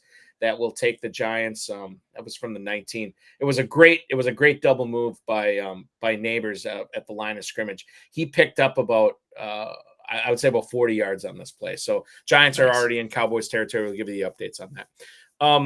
The Jaguars Texans game. I don't really want to have anything to do with Jacksonville right now. Can't trust anybody on that team, even though Kirk had a nice game this past game. Brian Thomas, to me, has not been exciting enough for me to want to put him in this lineup. Do we exploit the Texans, knowing that even if Collins and Dell play, they won't be at full strength, and we know that Cam Akers is probably going to be out there? Do we put Stephon Diggs in and just trust that, hey, maybe he has like a 12-target day and catches 10 of them for like 100 yards and a couple touchdowns? Yeah, I mean, last week, even when Collins played most of the game and had 10 targets, Diggs had 12 targets. So, like, even if Collins is healthy, I think you can still kind of expect a pretty good workload for Diggs. So I'm definitely comfortable rolling with Diggs in this game. Okay, let's do that. Let's put Stephon Diggs in as our Houston Texan. We have not looked at our tight end yet, and before we get too crazy, let's look at it. Yeah. We don't think no Brown and no Smith for the Eagles. Does that make it seem like we have to put Dallas Goedert in? We could also put Brock Bowers in against the Browns. He'd be another choice. And let me throw this at you too. Mhm. Travis Kelce has destroyed the Chargers every single time he has played them, seemingly for like the last 10 games. I would love that matchup as well. And quite frankly, this is FFPC tight end premium scoring. We could put one of these guys into it, or we could put all three of them in too. Yeah. Goddard is obviously interesting, especially if Smith isn't going to play. Bowers was a name I was going to bring up. If it turns out Adams isn't going to play, then he would be a smash, and he might be a smash even if Adams does play. We've seen that. And I kind of like that Kelce call as well, because he's been a little disappointing this year and probably won't catch a lot of ownership in this. I mean, one thing about our streaming app is it does say the Chargers are the toughest matchup for tight end this week, but at the same time, there is that kind of personal history there. It is a Jim rival. It is a Jim Harbaugh coach team, so it's not like it's Brandon Staley or Anthony Lynn or whoever it is. Yeah, right. Too. Okay, well, between Goddard and Bowers, who do you like better? And we'll put them in at tight end. I mean, I like Bowers better. Okay, we're gonna do him. We're gonna put him. If I had to give like a baseline projection, let's just go with Bowers. Let's have fun. Okay. So right now, yes, exactly. So we have Daniels in at quarterback. We have a receiver set in Marvin Harrison and Jackson Smith and Jigba. Brock Bowers is our tight end, and Stephon Diggs is our flex. We still need a couple of running backs. We still need 3 flexes. Let's look at some running backs that we haven't talked about yet that would fit in here. So we have now, if we don't go with Goddard, Barkley would be available to us. Breece Hall, to me, is probably the only Jet we'd consider. Yep. He's another guy. I want to stay away from Bijan Robinson because of the shoulder injury, and it's a tough matchup, so I'm not down with that. I could get down with Jordan Mason, and then maybe Kyron Williams against the Bears too. Any of those running backs sound like somebody we should put on the squad? Yeah, so Saquon's definitely interesting if we don't play Goddard. Breece is probably maybe my favorite play of the week of anyone. We've seen teams with explosive running backs be able to exploit Denver in the past, so I think that's a pretty interesting matchup. Locked and loaded. We got Breece Hall. There we go. Yeah, let's do it. Breece Hall as our top running back here. What about the juicy Aaron Jones revenge game against the Packers, as he's been looking electric this, I always said Aaron Jones is a guy that you want to be in business with as long as he's healthy. He's healthy right now. Yeah. He would make some sense here too. Yeah, he looks good. I like that call. I'm definitely happy playing him.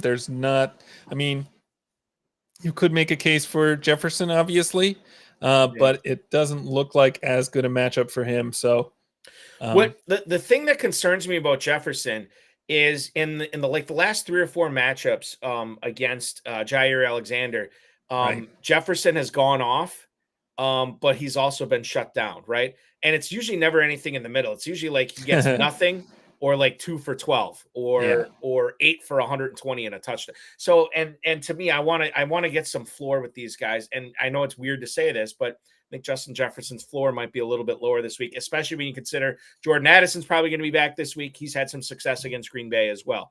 So if we go with a Viking, I would prefer Aaron Jones here, but I'm going to leave it up to you. Is Aaron Jones on this squad? Yeah, I like Aaron Jones. Let's put him in there. That's a good call. Now, the great thing about this is we now have everybody but our last 3 flexes. So some of the guys that we could look at here. We still don't have an Eagle, right? Yeah. So I think we have to go Barkley or Goddard. One of those guys has to go on. Who would you prefer between those two? We can go either way. Let's see. I just want to look a little closer at the matchups here. Once again, Blair and I are putting together an FFPC Weekly challenge lineup. If you want to play and maybe submit this team and maybe submit one of your own, scan that QR code that Matt Deutsch, our producer, has on the screen right now. You can also simply go to myffpc.com and register as well. I think I would lean toward Barkley for this, even though I do expect Goddard to have a good game. You still kind of prefer the volume? Yeah, the volume for the running back anyway. I always think, too, like breaking ties in favor of a running back in a weekly format, I think usually makes sense. So I'm definitely on board for Barkley here. Okay, we got our Eagle. I'm just going to throw out some random players here that we can look at for our last 2 flexes. We can look at Alvin Kamara at Atlanta. We could look at, let's see. I don't like that one. Is Kamara definitely going to play? He returned to practice today. Okay, so I feel really good about him. Yeah, we did. We talked about him before. Yes. Jamar Chase is another guy that we could look at too. We talked about Kyron Williams at the Bears, although that total is only 41, so I don't know how juicy that is. We already have our Jet. I don't want to play a Bronco. With Chris that total, Chris Godwin or Mike Evans for Tampa, if you wanted to do that would be on the other side. On the other side of that, Godwin's pretty interesting to me. I know we talked about Mike Evans earlier in the show and him getting more involved, but Godwin has looked great and would probably still be the way I would play that game. Okay. But I mean, if they're, the total in that Cincinnati game is high enough that I think Chase probably is almost a no-brainer. And we also can go back and look at St. Brown again if we want to get someone else. Oh yeah, St. Brown. I forgot about St. Brown. Yeah. And St. Brown, and this is the thing too. Like if even if Laporta plays, he's not going to be at 100%, and that offense just might run through St. Brown with no Frank Ragnow. So maybe we just do that. Just put him. I think St. Brown makes sense. Yeah. Okay. All right. So there you go. That's our lineup that Blair and I have crafted tonight for the FFPC Weekly Challenge. The quarterback is Jaden Daniels. The running backs are Breece Hall, Aaron Jones, Saquon Barkley. The receivers are Marvin Harrison, Jackson Smith-Njigba, Stephon Diggs, Jamar Chase, Amon-Ra St. Brown, and Brock Bowers is the tight end. Feel free to enter it at myffpc.com or scan that QR code on the bottom, and you'll be entered in this. Maybe you'll win up to $2,500, and you can come on this show and brag about how awesome we were to let you win a couple of $1,000 this past weekend with the FFPC. When we come back, hardcore start sits. A lot of weird questions here already for week 4, where we're not in like bye weeks, and we're talking about DeMarcus Robinson and Quentin Johnston and Cade Otton and Colby Parkinson and Caleb Williams. Crazy stuff. He's Blair Andrews from RotoViz. I'm Eric Balkman from the FFPC. Post your start sit questions in the YouTube chat, in the Twitch chat. We'll get to those and much more when the High Stakes Fantasy Football Show returns in just a minute or two right here on the Better. The Bears have to be one of the most inept franchises of any sport I've ever seen in my entire life. And they share the city with the White Sox, who are also inept. Like, that is how bad the Bears are. I just don't understand how you can go your entire existence and the quarterback that wins you a Super Bowl is Jim McMahon. You couldn't find anybody else. They don't have a good history with quarterbacks, but they let him be the quarterback for a long time too. Deshaun Watson and Patrick Mahomes right there. And you drafted Mitch Trubisky. They were right there. There's a lot of pain in being a Falcons fan. The Bears are one of the teams I could argue they might have it worse, and they have a Super Bowl. And when the best quarterback in the past 50 years is Jay Cutler, you have a problem. That's so funny that you just said that. We were talking about Jay Cutler the other day, me and my friend, and I was like, yeah, he was on, because we were watching the Colorado Rockies game against the Giants, and it looked like he was behind the thing. I was, yeah, well, he played for Denver most of his career. We looked it up. Chicago let him be their starting quarterback way too long. Here's the thing too, is that Jay Cutler wasn't bad. Like, he was erratic. He wasn't terrible, though. The poor man's Brett Favre. I'm taking him over Justin Fields. I'm sorry. I would. But Jay Cutler led that team to an NFC title game. Yeah. That they lost to Green Bay. But he's gotten farther than anybody else. You want to know who the other starting quarterback was for the Bears in the other Super Bowl appearance they made? It was Rex Grossman. What are we doing out here? It was Rex Grossman, and Kyle Orton was the backup. How are you that bad? Bro, like, oh my God. Listen to the top 5. According to Football Reference, the top 5 greatest Bears quarterbacks of all time. Jay Cutler, number 1. I can't believe it. Sid Luckman, who last played in 1950, is number 2. Jim Harbaugh is number 3. Jim McMahon, the Super Bowl winner, is number 4, and he played there for 6 years. And Mitch Trubisky, no way, is number 5 on the list as terms of passing yard go.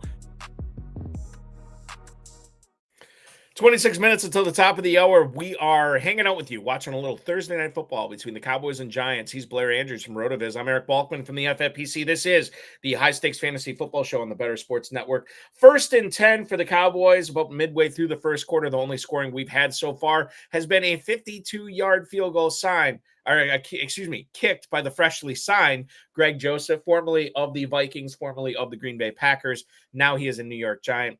Malik Neighbors leading the way so far. 1 catch for 39 yards. CeeDee Lamb 2 for 16.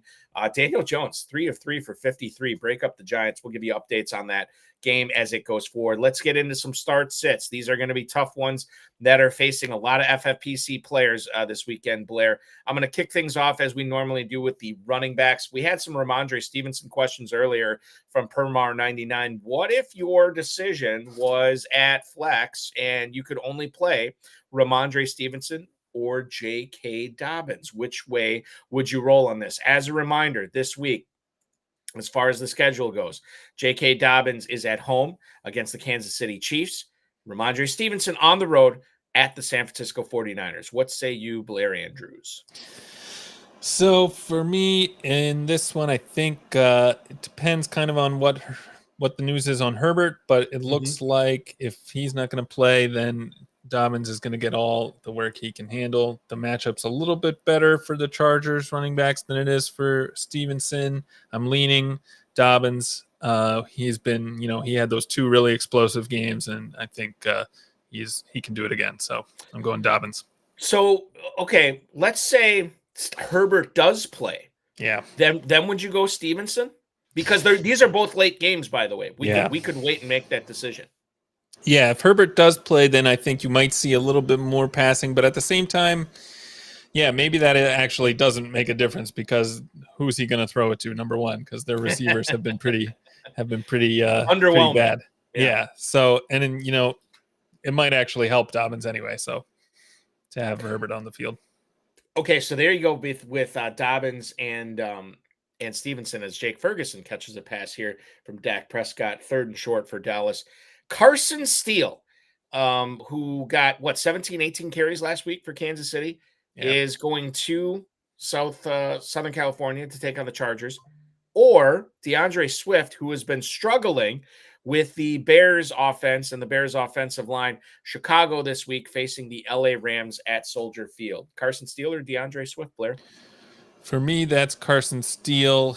Obviously, he got those carries. Maybe there's a little concern about them picking up Kareem Hunt or adding him to the active roster, but I think he's still probably the favorite to lead that rushing attack. For Swift, he's been struggling, and he's also kind of been losing some snaps to Roschon Johnson now, who just came back and seems like he's about ready to maybe take the lead in this backfield. So I'm not even sure Swift is the number 1 running back in Chicago anymore. Yeah, it stinks for those of us who, not that I have Swift on a bunch of teams. What's funny is my kid, my son is 11 years old now, I think. 11. Yeah, he's just turned, no, he's 12. No, he's not 12.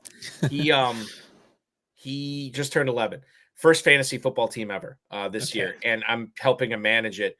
And I'm playing in like 24 leagues or whatever, or like high stakes leagues or whatever. And the one I'm focused on is his stinky free friends league every week. And Swift it stinks because our top 2 running backs that we drafted in that league were McCaffrey and DeAndre Swift. So obviously it's been bad so far this year.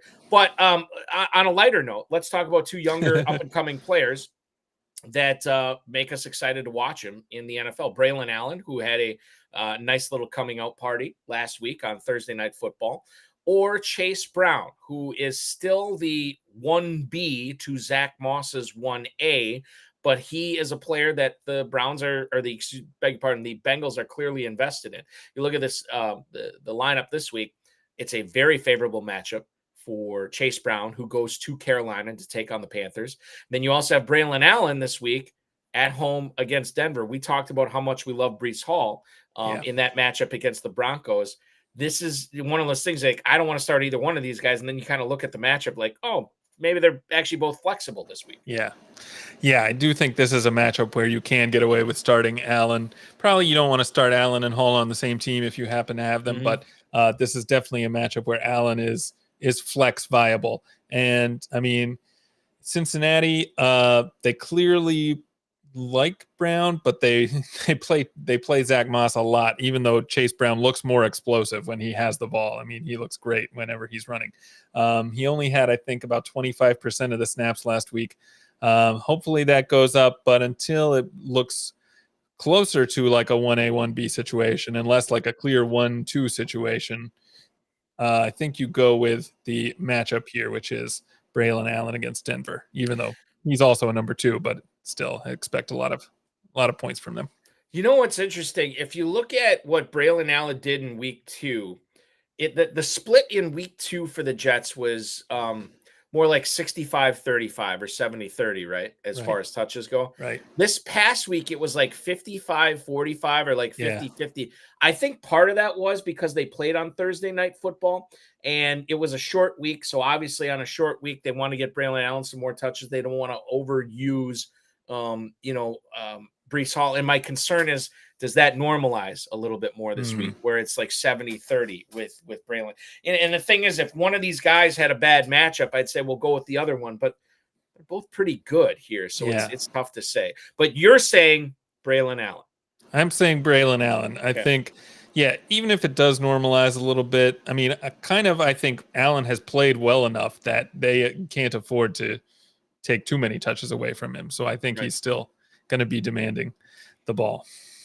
There was a big play for the Cowboys to Brandon Cooks, a 16-yard pass down to the Giants 7. Rico Dowdle got the ball first and goal. He gets 2 yards down to the 5, and there was a holding penalty on second down for the Cowboys that has now moved them back to the 15. So it is now second and goal, I believe, at the 15, if I'm reading this right. We'll give you more updates as that goes on. Let's go to the receivers. Michael Pittman, speaking of struggling, Michael Pittman is on this Colts offense that outside of Jonathan Taylor looks pretty discombobulated, or Xavier Worthy. Xavier Worthy is a player that I kind of stayed away from redraft because I never know when to start him because he is such a big play, high ceiling, low floor type guy. And the Chiefs offense is kind of still trying to find their way. I think Kelsey does come through with a big game this week. Worthy is interesting because it might just be one play that makes him startable, or he just gets, 5 touches for 20 yards, and it's not great. Pittman's another guy, too, where it's just like you had Josh Downs come back. Alec Pierce and Anthony Richardson seem to have something, going on, but Richardson's struggling a little bit. Plenty of people could have both of these guys on their team. If they only could pick one, who would you go with? Yeah, that's a tough one. I would be a little bit concerned if I had to pick one of these guys because they both have been disappointing in a way. I mean, the one thing that's nice about Pittman is even though he only had 5 targets last week, it was 28% of the passes that Richardson threw. So he's still sort of the main target in that offense. You expect in a game with more passing that he's going to get more opportunities. Worthy, on the other hand, still, only a few targets, 4 targets in the last game. Obviously he's a threat to break off a long play anytime, but he's not done that since week 1. So I think you probably go with the volume there and go Pittman. And I say that as someone who owns Worthy on a ton of teams and is sad he hasn't been more efficient or gotten more targets, but yeah. Why did you invest heavy on Xavier Worthy? It's just purely a talent aspect and the fact that Mahomes was there. I guess, like for me, I knew Rice was there, I knew Kelsey was there, but if you feel like he's the perfect complement, then it makes sense. Yeah. I mean, it was a talent thing. He was, he was a pretty interesting prospect in that he had this amazing freshman season at Texas, right? And did something there that you don't see a lot, and then comes out of the combine and obviously is fast, which we all expected. And then to land with Mahomes, it's just like, oh, that's a perfect fit. you even with Rice there and with Kelsey there, you can see how all three of these guys can succeed in that offense. So I was just really bullish on the whole offense. And there was also some uncertainty about Rice's availability for the whole season, so that kind of drove some of the ownership. But which for sure. I mean, like when you didn't know at that point, it's like, okay, well, if they're not going to ever, I guess the other thing too is we're forgetting about is Hollywood Brown was there, but then he got hurt too. And he was hurt in preseason. The Cowboys have just wrapped up a 12-play, 75-yard drive with a 15-yard touchdown catch to Rico Dowdle on a screen. So Prescott hits Dowdle. The extra point is good from Brandon Aubrey. 7-3. Dallas now leads 2:06 left in the first quarter on Thursday Night Football. Jerry Jeudy, the newly signed Cleveland Brown, is the next up here to go against Ladd McConkey, who we actually did talk about a little bit earlier. I don't necessarily know. I mean, I guess I'd feel a little bit better about Ladd McConkey if Herbert is quarterbacking. But, Heineke, I think, is talented enough, and McConkey runs precise enough routes that I think he'll still get it done too. So the quarterback thing for me is a big deal. It's a deal, but it's not a big deal, Blair. And then Jerry Jeudy with the Cleveland Browns this week. The Browns taking on the Las Vegas Raiders in Sin City. You can only pick one of these guys as a flex this week. Is it Jeudy or is it McConkey? I think it's Jeudy. We did talk about McConkey, and obviously he's, there's even a chance where because of the types of routes he's running that Heineke might target him even more than Herbert does if he's maybe not as confident or not as able to get the ball to other players. But you did see Jeudy have 7 targets in their last game. He's running a lot of routes. I think he's got a slightly better matchup this week against the Raiders. So I would lean that way just because I think that offense is maybe a tiny bit more competent. Yeah, I mean, we kind of went into this a little bit earlier when we were talking about Dobbins, where he's like, okay, the only guy you really want to be in business with in week 4 for the Chargers is Dobbins, not anybody else. And if you have the opportunity to pivot, do so. I think Judy's a solid pivot here. Speaking of the Chargers, Quentin Johnston, after I just say we're not going to get into business with any other Chargers, Quentin Johnston, 10 catches, 133 yards, and 3 touchdowns in 3 games this year. We rip on this guy. We've been disappointed with his play ever since he got into the NFL, and yet he still keeps falling into the end zone with the football. When you consider him versus Demarcus Robinson, a guy who may or may not be the number 1 receiver on his team with no Cooper Kupp, no Puka Nacua. You have Tyler Johnson there. You had Tutu Atwell, who I think had 4 for 92 or 4 for 93 last week. It was very good. Demarcus Robinson was kind of just a fledgling player in that offense last week. He got involved a little bit, but not a ton. This is a case of like, God, I wish I didn't have to start either one of these, but if I'm in the spot where I have to pick one, is it Johnston or is it Robinson for you, Blair? Yeah, it's like who's on waivers that you can pick up. Exactly. This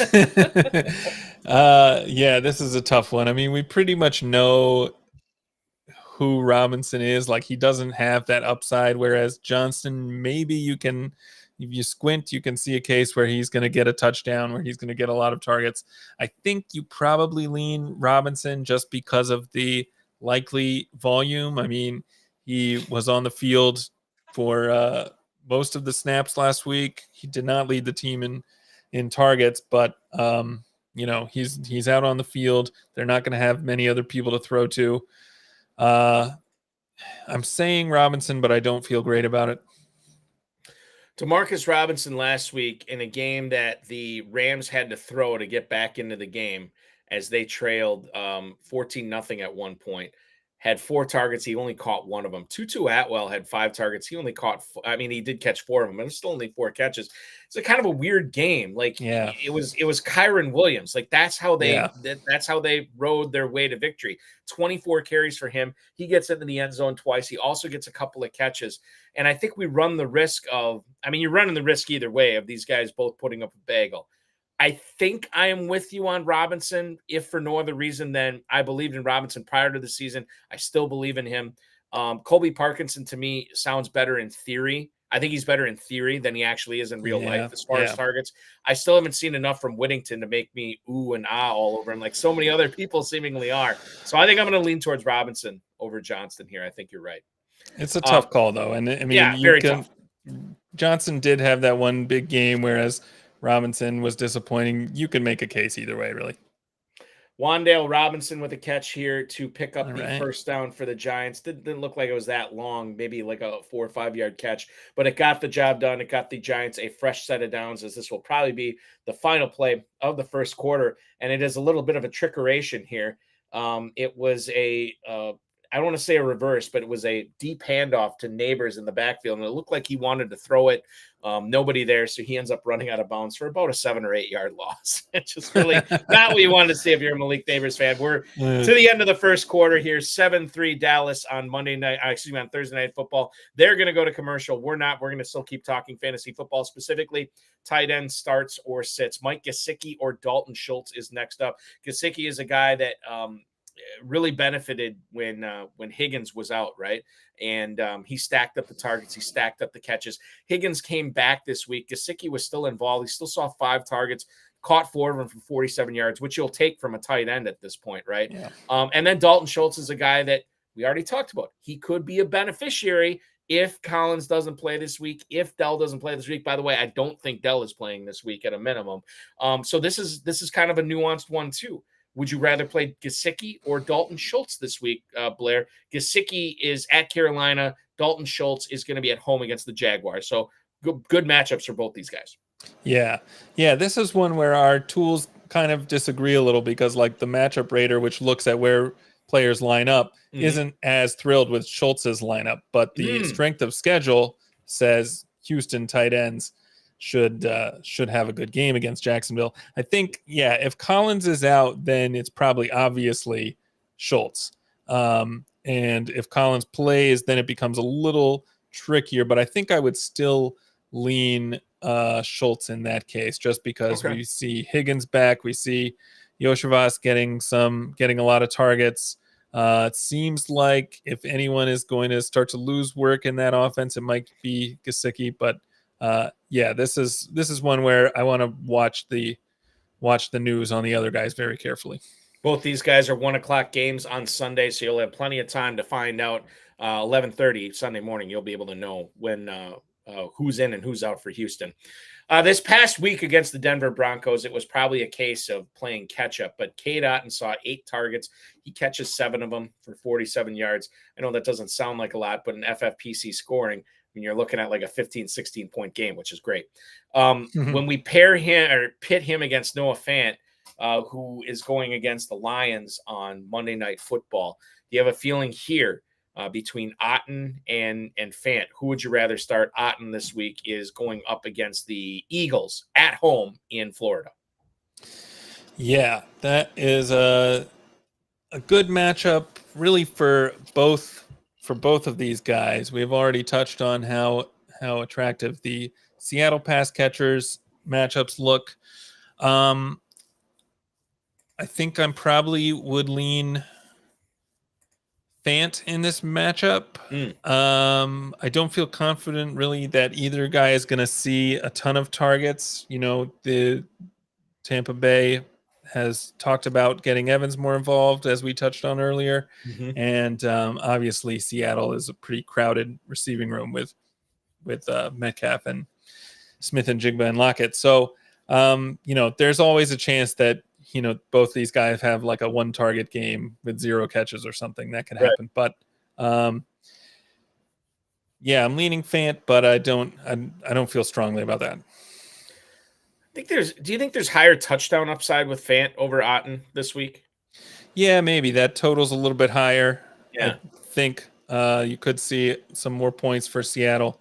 That's a good call. Last one I have for tight ends, Tyler Conklin or Colby Parkinson. I kind of downplayed Colby Parkinson's impact on fantasy football a few minutes ago. Tyler Conklin is a guy I believed in all offseason. He's Mr. Consistent, and then I kind of lost faith after the first 2 games, and then he rebounded. Yeah. What did they say, Dumb and Dumber? And then he totally redeemed himself. where you get Conklin here. I like him significantly over Colby Parkinson. Blair, would you agree?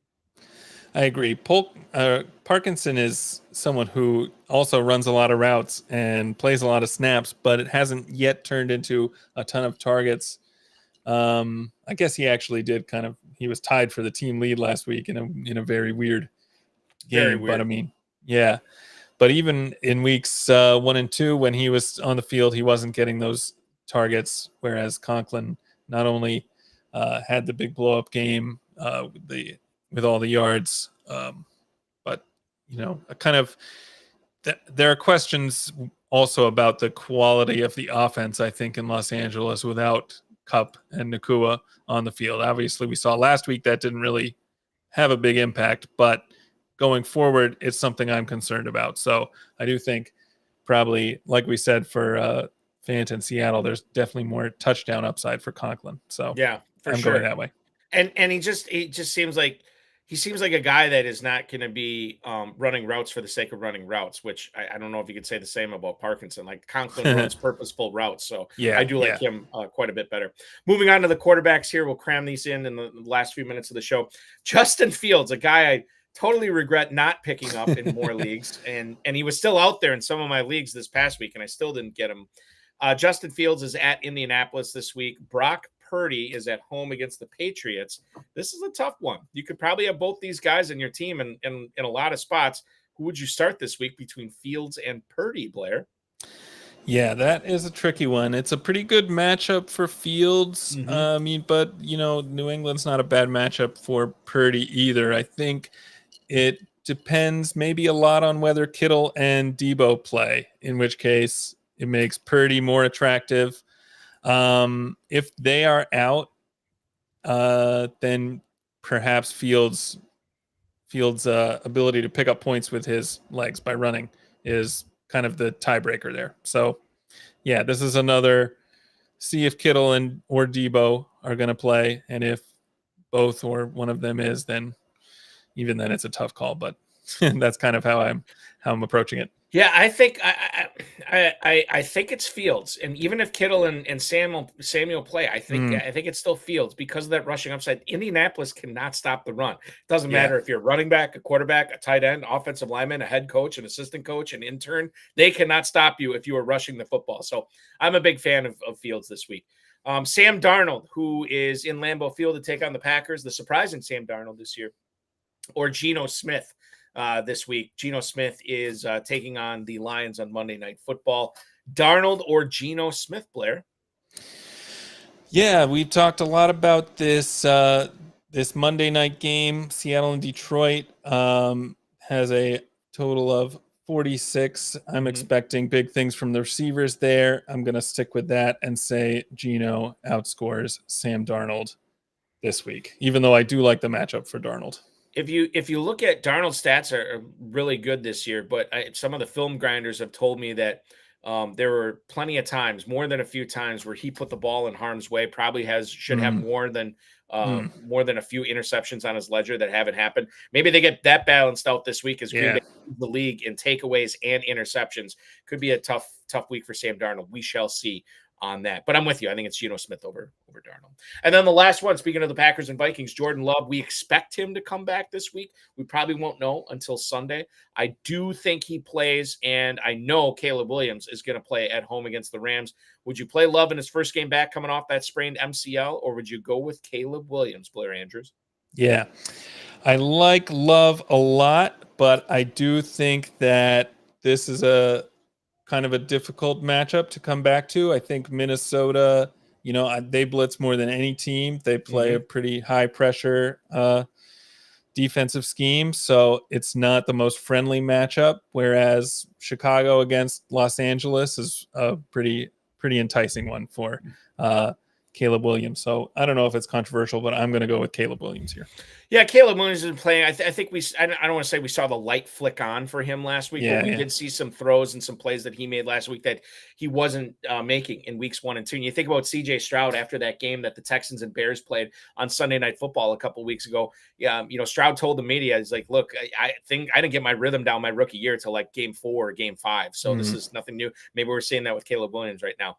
I think I would still go Love, but yeah, I certainly wouldn't fault anybody who wants to play Caleb Williams over Jordan Love. Just a couple of minutes left on the show. Blair Andrews, Am I the Real Blair on X? Tell the viewers one more time where they can find more of your content. Yeah, you can find all of my content at rotoviz.com. I'm doing a couple live streams on nights, Sunday nights and Tuesday nights, and I've got articles coming out probably 3 times a week, usually like Mondays and Thursdays and Fridays or Saturdays. So have a lot of articles up, and we've got a lot of other great writers over there that are doing some awesome work. So definitely check out the site and find my stuff there. The live streams going on YouTube, X, or where are they going on? YouTube, yeah. YouTube. And then what's the channel? Do you know? Is it just youtube.com/RotoViz? It is, I believe, RotoViz Radio. RotoViz Radio. That's what it is. I should know because my RotoViz High Stakes Lowdown is on that same channel. So RotoViz Radio on the YouTube. Check it out. Blair Andrews, thank you so much, my friend. This 2 hours flew by. We got to get you back on again. Thanks so much for hanging out with me. Definitely. This was a lot of fun. Thanks. myffpc.com or the QR code to scan for the FFPC Weekly Challenge. That is where to go.